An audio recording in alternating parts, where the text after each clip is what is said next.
oportunidad vamos a hablar en primer lugar del cuerpo calloso. ¿Qué es el cuerpo calloso? El cuerpo calloso es el principal conjunto de fibras nerviosas que une ambos hemisferios cerebrales. Esta estructura está formada fundamentalmente por axonas neuronales.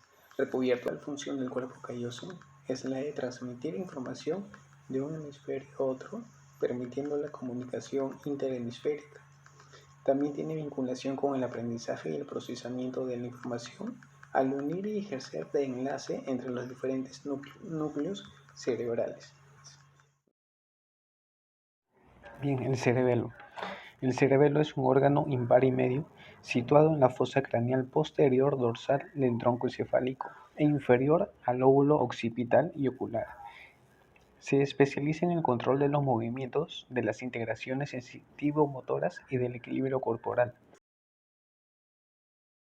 Vamos a hablar de la protuberancia o puente de Barolio, que es la porción del tronco del encéfalo que se ubica entre el bulbo raquídeo y el mesencéfalo. Entre sus funciones tenemos nexo de comunicación, que la protuberancia anular hace de puente entre grupos de neuronas que, de no existir esa estructura, quedarían comunicadas entre sí. Permite que la información fluya desde dentro del momento. Participa en la nutrición y en la digestión. ¿Qué quiere decir? El control de los músculos involuntarios, como los que empujan la comida a través del tubo digestivo cuando comemos, depende de una parte del complejo vulvar. También el control muscular, el funcionamiento del sistema digestivo, está vinculado al bulbo raquídeo al regular la emisión de los flujos gástricos. ¿Qué significa? Que es una estructura del encéfalo que contribuye a mantener los equilibrios químicos ideales para el cuerpo. El mesencéfalo. El mesencéfalo, por un lado, está situado casi en el centro del encéfalo, ocupando una parte de su zona más profunda y establece una comunicación directa con muchas de las principales estructuras del sistema nervioso central. Por otra zona, une el tronco del encéfalo al diencéfalo y partes de la corteza cerebral. Entre sus funciones tenemos que su estructura tiene que ver con la integración de distintos tipos de informaciones. Por ejemplo, por un lado recoge impulsos nerviosos que están vinculados a las órdenes motoras que tienen que ser ejecutadas por los músculos de nuestro cuerpo. Y por otro lado, recibe los datos sensoriales. Ciertas regiones del mesencéfalo están asociadas a procesos de regulación de la conciencia y del sueño, al estar atravesadas por la formación reticular. El mesencéfalo también interviene en funciones homeostáticas, es decir, a mantener al organismo en un buen equilibrio, como por ejemplo tener un rol o un papel importante en la regulación de la temperatura corporal. El tálamo es una de las estructuras encefálicas más grandes, situada en el centro del encéfalo. Interviene en una gran cantidad de procesos mentales que dan forma a nuestra manera de percibir las cosas y de actuar según el entorno que nos rodea, incluso aunque no nos demos cuenta de ello. Entre sus funciones están, por ejemplo, la de integración de los datos sensoriales. El tálamo procesa toda la información sensorial y descarta las partes que no son muy importantes. Manda el resultado final hacia la corteza del cerebro, donde toda esa información seguirá siendo procesada. Facilita la integración de esa información sensorial para pasar de los datos, digamos en borrador, a las unidades de información relativamente complejas y capaces de sostener un significado para nosotros. También regula el ciclo de sueño-vigilia. Interviene a la hora de regular el ritmo con el cual tenemos esa sensación de que el sueño va y viene. La atención y la conciencia es muy importante, ya que indica que el tálamo podría tener un rol, un papel muy importante en la aparición de la conciencia y todo lo que está relacionado a ella, desde la capacidad de pensar, los propios pensamientos, hasta el uso del lenguaje, pasando por la capacidad de centrar nuestra atención en informaciones concretas según los objetivos que se tengan en cada momento. El tálamo también está conectado con muchas áreas en la corteza, como podría ser la intervención o la sincronización de la actividad neuronal necesaria para que se mantenga el nivel de conciencia. Sin el tálamo, el resto de las partes del cerebro se vuelven no funcionales, al menos la mayoría de los casos. Y también el tálamo regula las emociones. Interactúa con vías neuronales que participan directamente en la aparición de estados emocionales, haciendo que esas emociones nos afecten en lo percibido y viceversa. También reciben la información del hipotálamo, que a su vez interviene en la regulación de las emociones y la segregación de diferentes tipos de hormonas en el torrente sanguíneo. El hipotálamo se considera un órgano endocrino y es una región del cerebro que, junto con el tálamo, forma parte del diencéfalo, que son a la vez parte del sistema límbico. El hipotálamo es esencial para la vida, ya que se encarga de coordinar funciones vitales, controlando el sistema endocrino y el sistema nervioso autónomo. Tiene un tamaño muy pequeño, parecido a la de un guisante. Entre sus funciones tenemos el mantenimiento de la temperatura corporal, la cual se encarga de mantener precisamente la temperatura corporal, controlando la frecuencia respiratoria y la sudoración a través del hipotálamo anterior, que es el parasimpático, y disipando el calor a través del hipotálamo anterior, el simpático. Regula el apetito y la sed. También regula el sueño y los ritmos circadianos. Por ejemplo, como la retina detecta los cambios de luz, envía la información a la glándula pineal, y cuando no hay luz, la epífisis secreta melatonina para favorecer el sueño, y si la hay, reduce los niveles de esta para permanecer despiertos. También regula la conducta del apareamiento, es decir, a través de la liberación de oxitocina, que se piensa que participa en el orgasmo y en la conducta maternal y paternal. Regula las funciones vitales endocrinas viscerales. Coordina el ciclo menstrual femenino y la espermatogénesis en los hombres. Regula la tensión arterial y la función renal. Regula las hormonas y los factores de crecimiento. También participa en la regulación de la memoria y participa en el nivel de energía que tenemos disponible durante el día. Participa en cómo sentimos el amor a través de un neurotransmisor. La feniletiamina produce una sensación agradable y eufórica, con un aumento de la adrenalina y noradrenalina, que aumentan el ritmo cardíaco y la presión sanguínea, provocando las sensaciones de enamoramiento. La glándula pituitaria se sitúa en medio de la base del cráneo y se mantiene protegida dentro de una cavidad huesuda que se llama el túrcica del sella.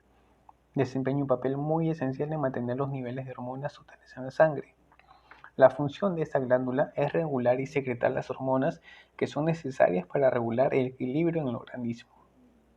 Las hormonas que secreta la hipófisis son sintetizadas en la misma hipófisis, es decir, en las células que se llaman adenohipófisis, y se encarga de distribuir dos hormonas sintetizadas por el hipotálamo a través de la neurohipófisis y la oxitocina.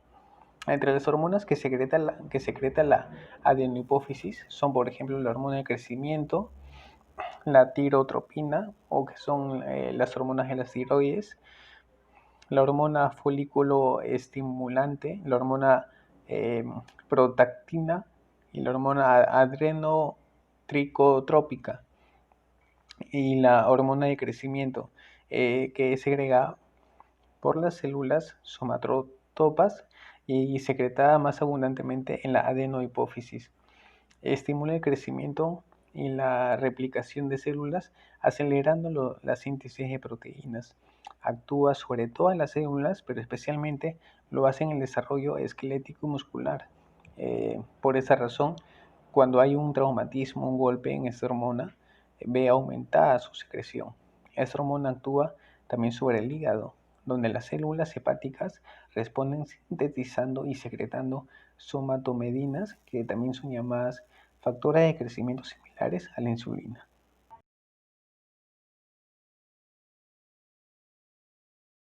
De la amígdala cerebral, el cual es un grupo de neuronas situadas en la parte más profunda del lóbulo temporal del cerebro. Eso significa que, como hay un lóbulo temporal en cada uno de los hemisferios cerebrales, en cada encéfalo hay dos amígdalas cerebrales, uno en cada lado. Las amígdalas del cerebro forman parte del sistema límbico el cual es un conjunto de estructuras encefálicas y redes neuronales cuya principal función tiene que ver con el procesamiento de las reacciones emocionales ante aquello que experimentamos. Las funciones de esta amígdala son, por ejemplo, como ya habíamos mencionado, el procesamiento de las emociones. La amígdala cerebral participa en el conjunto de estructuras nerviosas que están ligadas directamente a la experimentación de las emociones. Se cree que tiene un rol fundamental en las reacciones, por ejemplo, del miedo, en las respuestas de la ansiedad o hiperactivación ante situaciones vistas como algo peligroso. También se ha visto que se activa en la interpretación de los gestos faciales. Otra función es interviene en la memoria. Por ejemplo, existen investigaciones o indicios que esta amígdala cerebral participa en la consolidación de los recuerdos. Eh, Contribuye a que esos recuerdos queden fijados y asociados a cierto tipo de emociones. Cuanto más intensa sea esa emoción, más sólida será esa fijación en la memoria a largo plazo. Otra de las funciones es la respuesta de la satisfacción. Esa amígdala tiene un papel en el surgimiento de la reacción de la satisfacción, sobre todo en aquellas conductas relacionadas con la ingesta de alimentos. Una función también es gestión de las relaciones sociales. Se cree aún que la amígdala está involucrada en la interpretación del contenido emocional de las caras de las otras personas. Nosotros reconocemos a otras personas y es ahí donde se nos evoca un recuerdo, una emoción, un sentimiento. Bien, a continuación el quiasma óptico. El quiasma óptico es una estructura cerebral en la que se entrecruzan parcialmente las fibras de los nervios ópticos, es decir, hay una región del cerebro que actúa como un punto de unión entre el nervio óptico derecho y el nervio óptico izquierdo. La principal función de esta zona del cerebro consiste en integrar y unificar los estímulos visuales captados a través de los ojos con el objetivo de generar elementos informativos que puedan ser enviados a otras regiones del cerebro. El quiasma óptico desempeña la función de entrecruzar las fibras de los nervios ópticos por la región derecha del quiasma. Procesa el ojo izquierdo y la región izquierda procesa el ojo derecho. Una cruz. Bien. Continuamos con la glándula pineal o epífisis. ¿Qué es la glándula pineal?